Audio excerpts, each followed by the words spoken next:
teman-teman, bagaimana kabar kalian hari ini? Bertemu lagi di dalam ibadah Youth Online.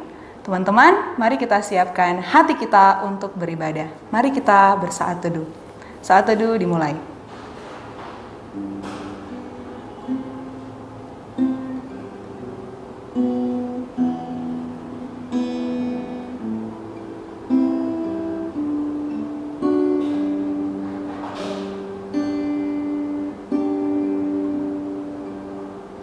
Saat teduh selesai.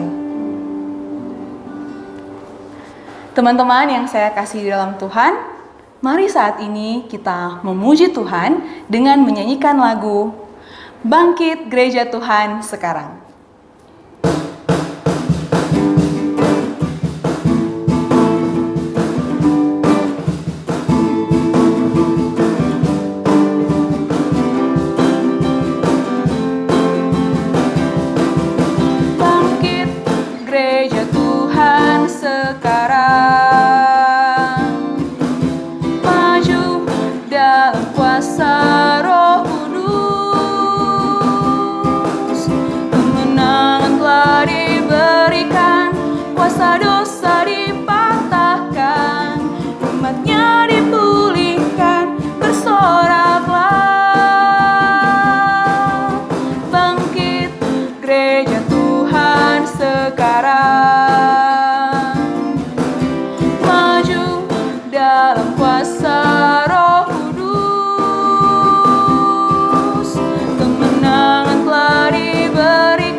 Teman-teman, mari kita berdoa.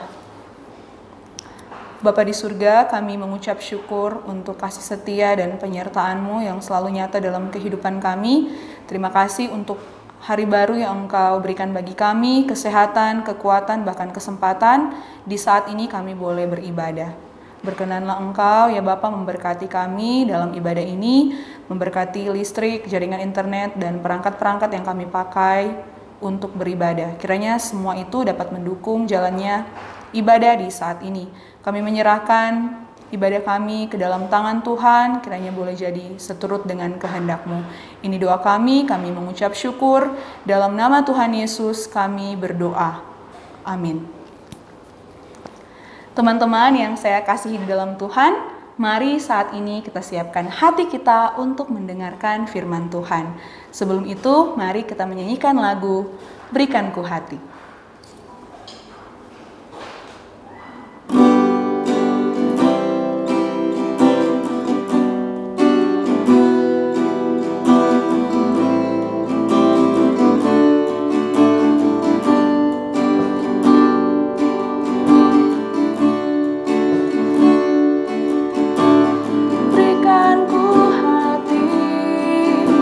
Seperti hatimu yang penuh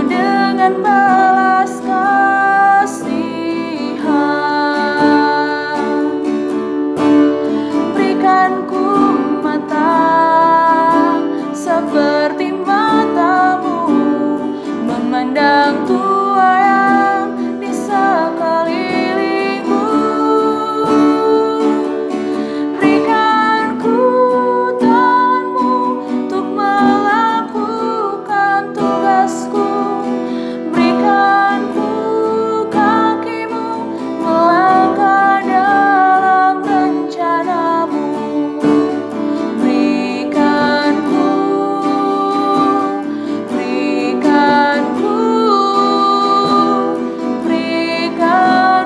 hatimu.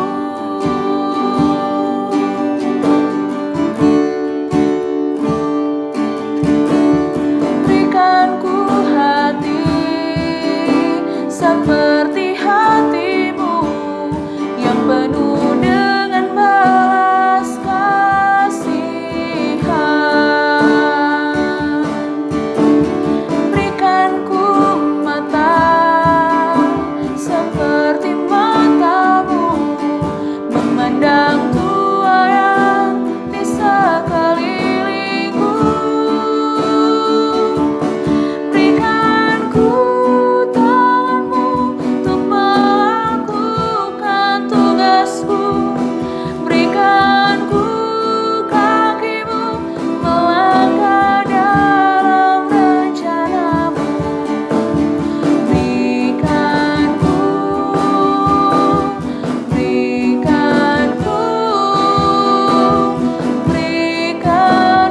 hatimu.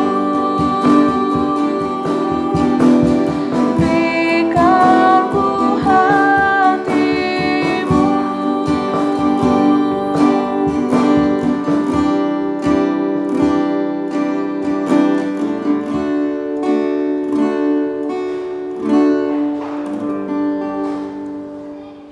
Selamat pagi, rekan-rekan yang terkasih di dalam Tuhan. Perkenalkan, nama saya Simeon Teo Jaya. Saya seorang dosen dan sekretaris umum dari Sekolah Tinggi Teologi Reform Indonesia di Jakarta.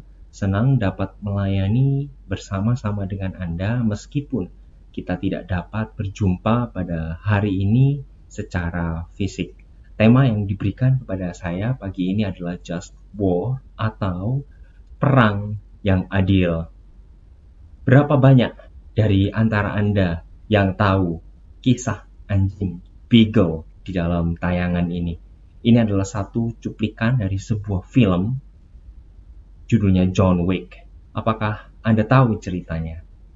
Jikalau Anda tahu atau jikalau Anda punya anjing atau hewan kesayangan, lalu hewan kesayangan Anda, anjing kesayangan Anda disakiti orang atau bahkan dibunuh oleh orang, apa reaksi Anda?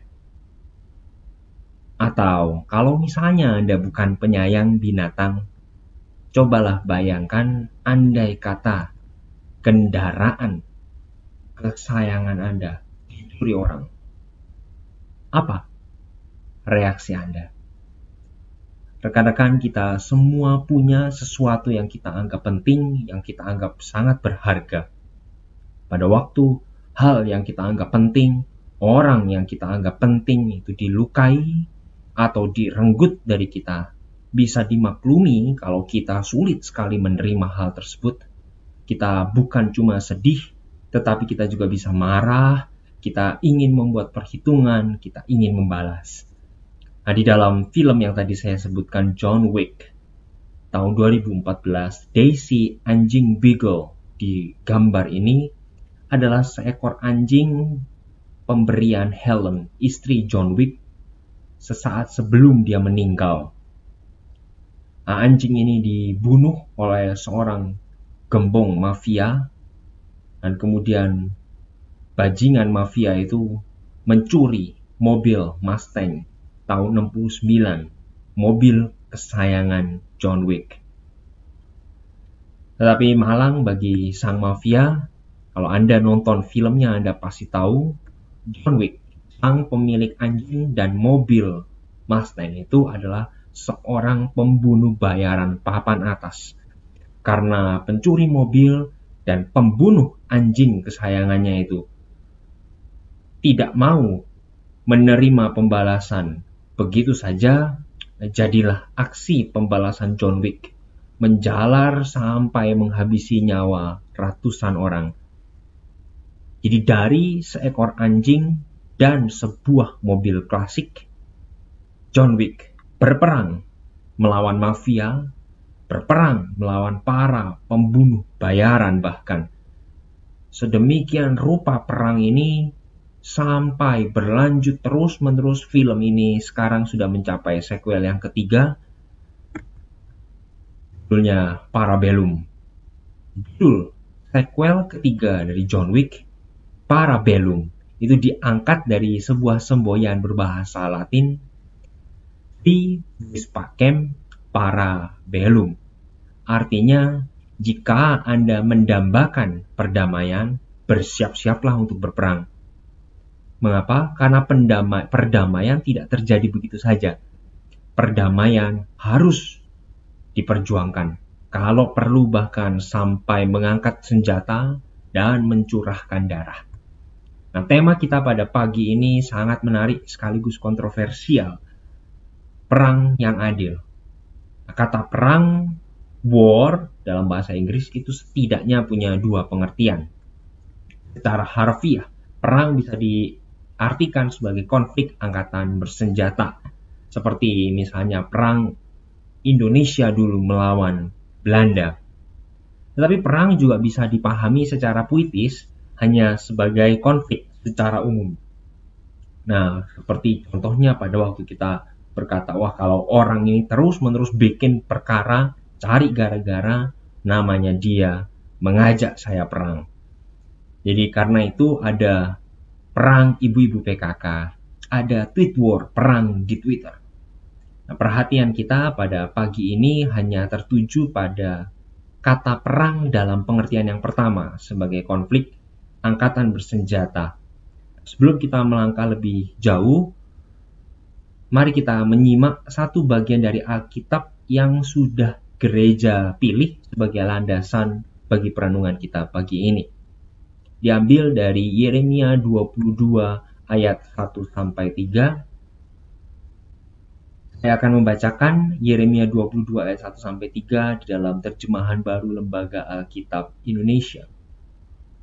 Beginilah firman Tuhan.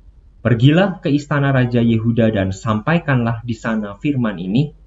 Katakanlah, dengarlah firman Tuhan, hai Raja Yehuda yang duduk di atas tahta Daud. Engkau, pegawai-pegawaimu dan rakyatmu yang masuk melalui pintu-pintu gerbang ini. Beginilah firman Tuhan, lakukanlah keadilan dan kebenaran, lepaskanlah dari tangan pemerasnya orang yang dirampas haknya. Janganlah engkau menindas dan janganlah engkau memperlakukan orang asing, yatim, dan janda dengan keras. Dan janganlah engkau menumpahkan darah orang yang tak bersalah di tempat ini. Rekan-rekan, Yeremia menyampaikan seruan tobat yang baru kita baca ini kepada kerajaan Yehuda di bawah pemerintahan Raja Sedekia. Jika kita membaca dari pasal 21 mundur ke belakang satu pasal, jelas tampak di sana bahwa umat Yehuda saling menindas, saling memeras.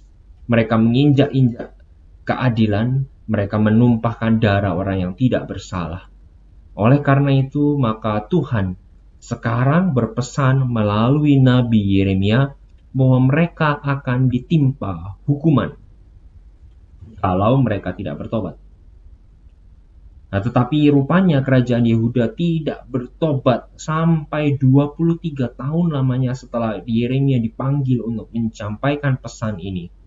Tahun 605, Raja Babel, Nebukadnezar namanya, dia datang memukul telak kerajaan Yehuda di dalam perang.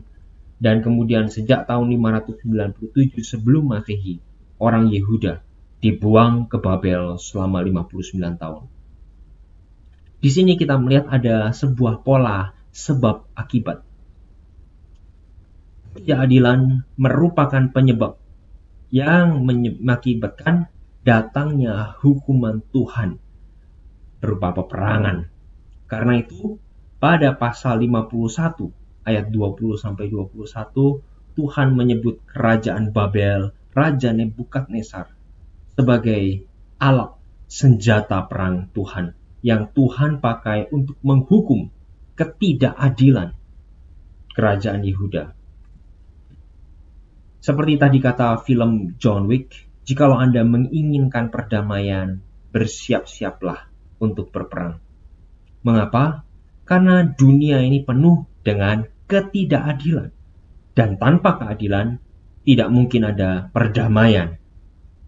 Di dalam hal ini, perang yang adil atau just war merupakan perang yang lahir sebagai perjuangan demi menegakkan keadilan.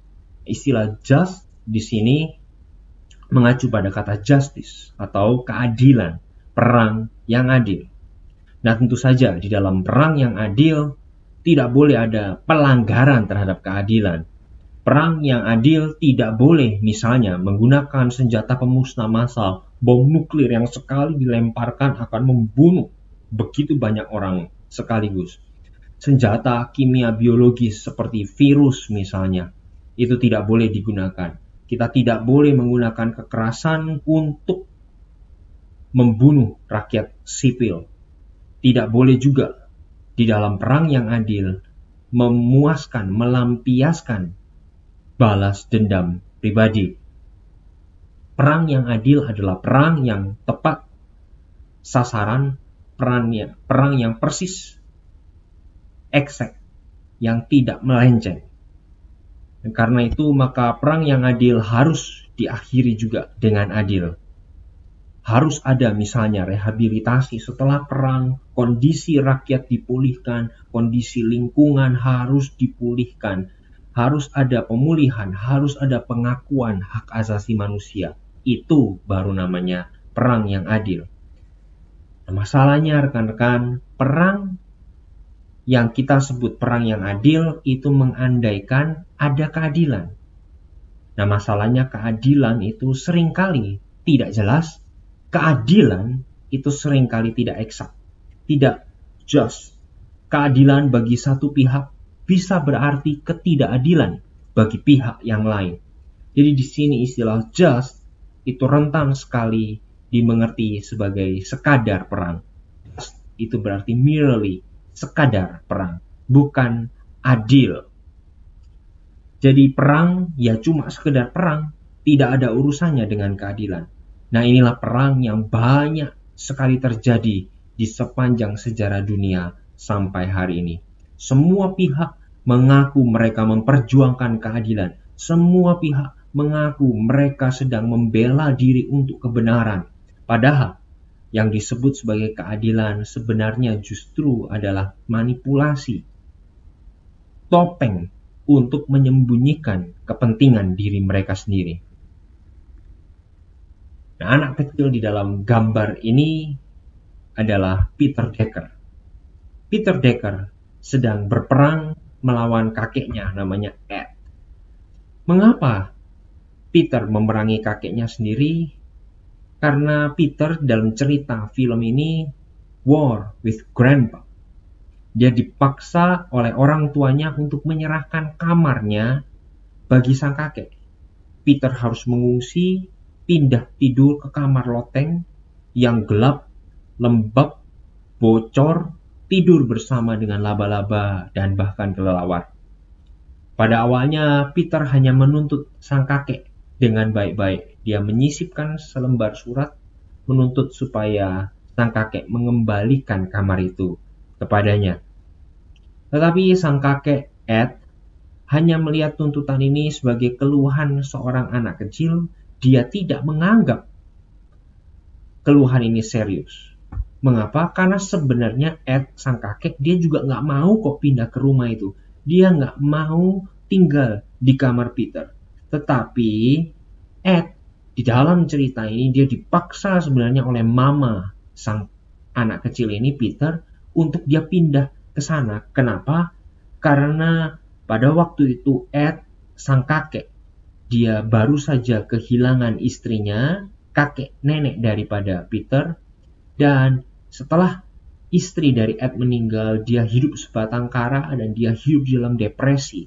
Nah, karena khawatir ada apa-apa yang tidak baik pada kakek ini, maka ibu Peter memaksa supaya Ed pindah tinggal bersama-sama dengan mereka dan dia diberi kamar yang dulunya ditempati oleh Peter. Tetapi singkat cerita, Peter yang merasa bahwa tuntutannya yang baik-baik itu diabaikan, dia mengeluh, dia cerita sama teman-temannya di sekolah, para sahabatnya. Dan waktu para sahabat ini mendengar cerita Peter, mereka sama-sama merasa bahwa wah, ini keadilan diinjak-injak namanya. Jadi mereka mendorong Peter supaya Peter memerangi kakeknya, menuntut kembali hak atas kamar itu. Maka jadilah peperangan antara cucu dan kakek dimulai. Sang cucu mulai membuang setoples kelereng bersejarah milik sang kakek. Lalu dia mengganti krim cukur yang biasa dipakai oleh Ed dengan perekat. Nah, sang kakek merasa diperlakukan seperti itu, tidak terima, dia membalas. Apa yang dia lakukan? Dia masuk kamar Peter pada waktu Peter sekolah, lalu dia gergaji kaki ranjang tempat tidur Peter. Waktu Peter pulang, ambruk ranjang itu, dia tumpui tubuhnya. Lalu apa yang dilakukan oleh Ed tidak cuma berhenti dengan menggergaji kaki ranjang Peter, dia juga merusak kastil di permainan komputer milik Peter. Wah, Peter yang merasa dia sudah menghabiskan waktu begitu lama untuk membangun kastil itu, wah, dia marah luar biasa, dia tidak terima. Maka dia balas. Apa yang dia lakukan? Dia minta temannya yang punya ular, dia pinjam ularnya yang besar, dia sembunyikan di kamar sang kakek. Jadi aksi balas-membalas mulai terjadi terus-menerus sampai tiba ulang tahun gadis kecil yang manis ini. Namanya Mia, adik dari Peter. Hari ulang tahun Mia, mereka tetap berperang dan akibat dari peperangan mereka, rusaklah, hancur pesta ulang tahun Mia. Dan bukan hanya itu, gara-gara peperangan mereka, rumah tempat tinggal Peter hancur, separuh gedung. Rekan-rekan, di dalam bahasa Inggris, istilah perang atau war sebenarnya berasal dari sebuah akar kata Teutonic, words, artinya worse, lebih buruk. Perang dapat membuat banyak hal menjadi lebih buruk, sama seperti yang terjadi tadi di antara Peter dan Ed, cucu dan kakek. Peperangan mereka membuat banyak hal menjadi lebih buruk. Apa yang mereka sebut sebagai perjuangan demi keadilan pada awalnya ternyata bisa bengkok dengan demikian mudah, bisa diperalat, bisa keliru. Bahkan motif, tujuan yang murni demi keadilan tidak menjamin bahwa cara yang kita pilih adalah cara yang tepat. Apa yang terjadi di antara Peter dan Ed merupakan sebuah gambaran bahwa masalah keadilan yang diperjuangkan di dalam sebuah perang bisa jadi tidak jelas.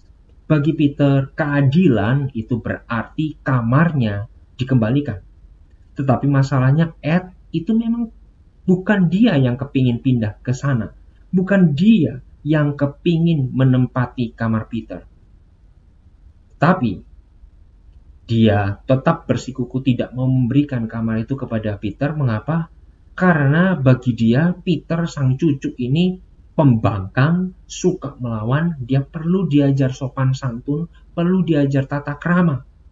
Jadi walaupun mereka sudah membuat perjanjian supaya perang mereka tidak menimbulkan prahara, masalah buat orang lain.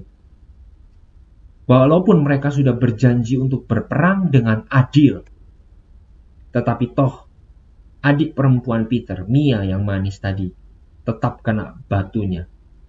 Gadis kecil ini tidak ikut bersalah apa-apa, tidak ikut perang apa-apa, tetapi dia dirugikan oleh karena peperangan yang dalam tanda kutip disebut adil oleh Peter dan kakeknya. Jadi seperti Mia, sang gadis kecil ini, demikian pula sejarah dunia menyaksikan bahwa rakyat sipil, orang-orang yang tidak bersalah, itulah yang selalu terkena imbas perang yang katanya memperjuangkan keadilan. Jikalau kita menengok lagi kembali ke dalam kisah Yeremia, sang nabi Tuhan. Yeremia adalah seorang nabi. Dia tidak ikut bersalah, dia tidak ikut menindas keadilan. Tetapi toh Yeremia yang tidak bersalah, nabi Tuhan ini, dia terkena dampak dari peperangan antara Israel, Yehuda, dan kerajaan Babel. Jadi, rekan-rekan, sebelum kita berambisi mau mengupayakan keadilan lewat perang, mari kita pertama-tama memeriksa diri kita sendiri. Di dalam apa? Di dalam perang-perang kecil, di dalam konflik yang terjadi dalam hidup bersama kita. Bagaimana sikap hati dan keinginan kita di tengah-tengah keluarga kita? Mari kita jujur, mari kita periksa hati kita yang paling dalam. Apakah benar bahwa kita adalah orang-orang yang tidak pernah mementingkan diri sendiri pada waktu kita berkonflik dengan saudara kita, dengan kerabat kita? Atau apakah benar bahwa kita tidak pernah berbicara jelek, menggosip, berbicara yang tidak benar, menjelek-jelekkan orang lain, khususnya orang yang menjadi saingan kita, entah di sekolah atau di tempat kerja? Atau pernahkah kita membalas orang lain dengan tidak setimpal?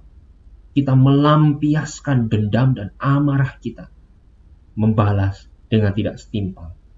Atau pernahkah Anda mengerti, tahu bahwa ada orang lain sangat membutuhkan pertolongan, bahwa Anda bisa menolong orang tersebut, tetapi Anda menahan diri, Anda tidak memberikan pertolongan kepada orang tersebut?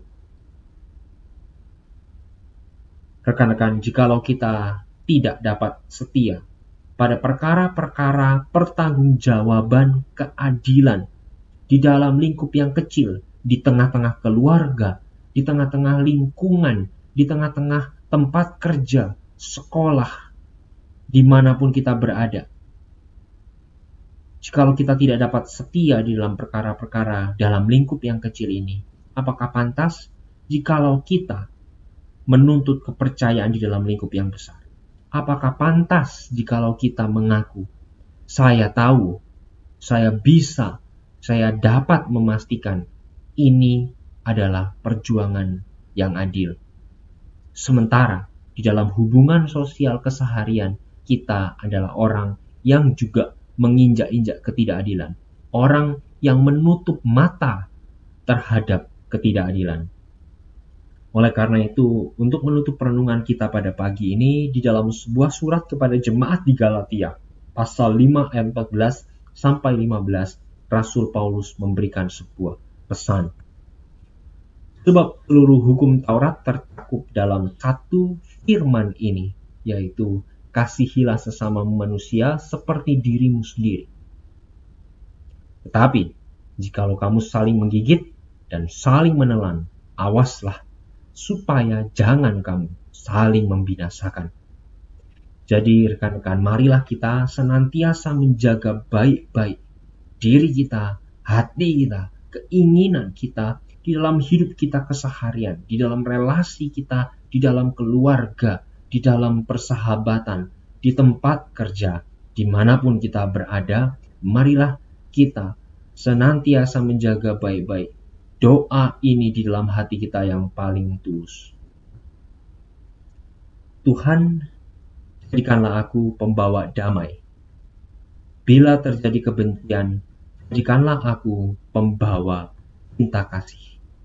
Bila terjadi penghinaan, jadikanlah aku pembawa pengampunan. Bila terjadi perselisihan, jadikanlah aku pembawa kerukunan. Bila terjadi kebimbangan, jadikanlah aku pembawa kepastian. Bila terjadi kesesatan, jadikanlah aku pembawa kebenaran. Bila terjadi kecemasan, jadikanlah aku pembawa harapan. Bila terjadi kesedihan, jadikanlah aku sumber kegembiraan. Bila terjadi kegelapan, jadikanlah aku pembawa terang. Tuhan, semoga aku ingin menghibur lebih daripada aku ingin dihibur, memahami lebih daripada dipahami, mencintai lebih daripada dicintai. Sebab dengan memberi, aku menerima, dengan mengampuni, aku diampuni, dengan mati suci aku bangkit lagi untuk hidup selama-lamanya. Amin. Teman-teman, saya silakan semua untuk berdiri dan saat ini kita akan bersama-sama mengucapkan pengakuan iman rasuli. Pengakuan iman rasuli.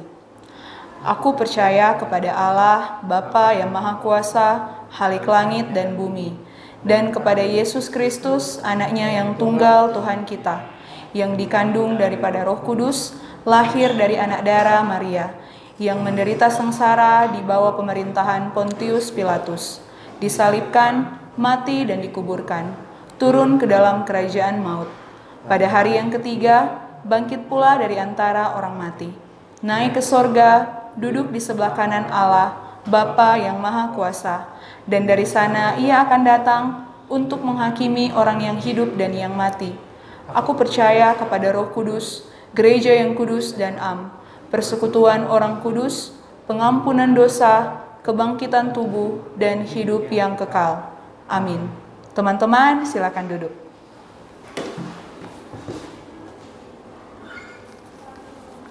Teman-teman yang saya kasihi di dalam Tuhan, saat ini kita akan memberikan persembahan. Teman-teman bisa mengirimkan persembahannya melalui rekening Bank BCA Gereja Kristen Kalam Kudus. Teman-teman bisa lihat di description box, atau teman-teman bisa juga membawa langsung ke kantor gereja.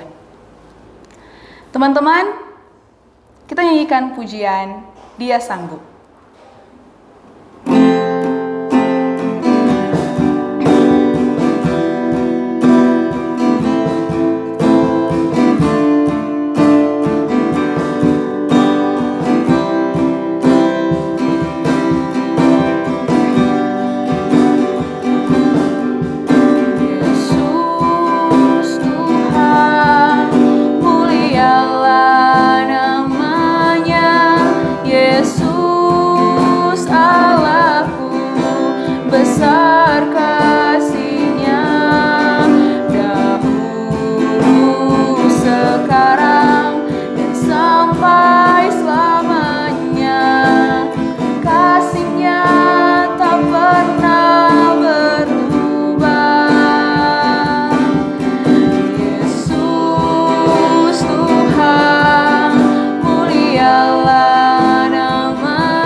sanggup memulihkan hidupku. Dia sanggup memulihkan hidupku.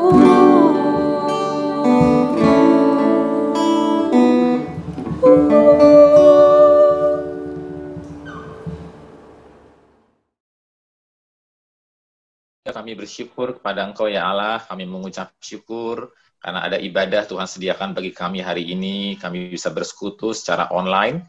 Dalam segala keterbatasan kami, biarlah ibadah kami menyenangkan hati Tuhan, memuliakan nama-Mu. Berkati Evangelis Simeon dalam tugas tanggung jawabnya, dalam hidup keluarga bersama istri, dan juga di dalam kesaksiannya, kami berdoa supaya nama Tuhan dipermuliakan, Tuhan menolong dia di dalam setiap hal-hal yang dia butuhkan dan hal-hal yang dia perlukan di dalam mengerjakan tugas-tugas pelayanannya. Kami berdoa ya Bapak untuk kami semua yang sekolah, yang studi, Tuhan berkati sepanjang pekan ke depan ini.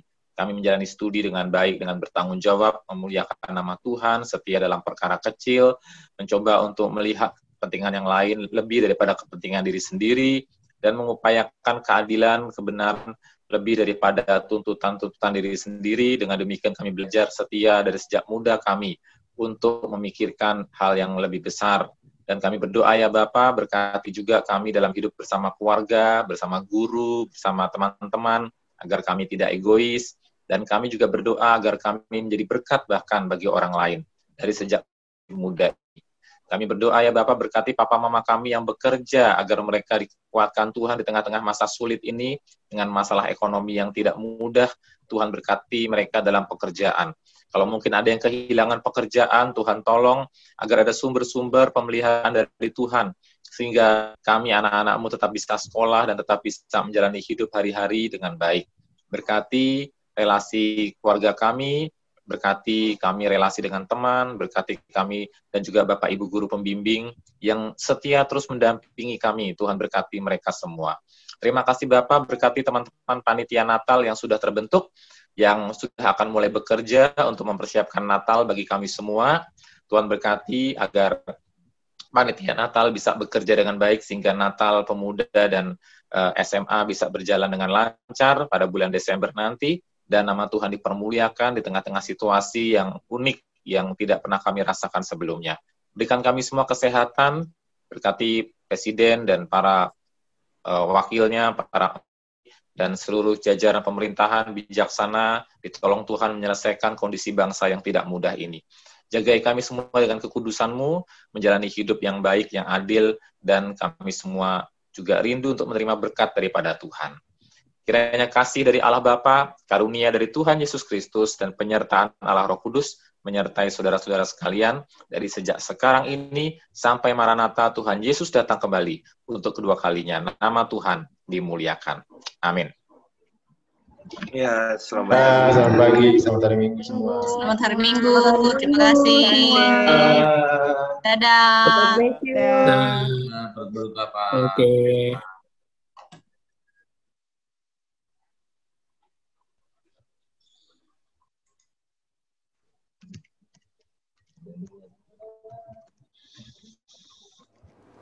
Teman-teman, demikianlah ibadah kita di hari ini telah selesai.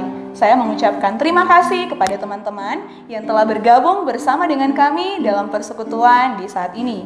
Saya Injilia Lumunon dan rekan saya Yusuf, Brian, beserta kameramen Brando. Sampai bertemu di ibadah Youth Online berikutnya. Dan akhirnya, God bless you. Bersama Yesus, aku bisa.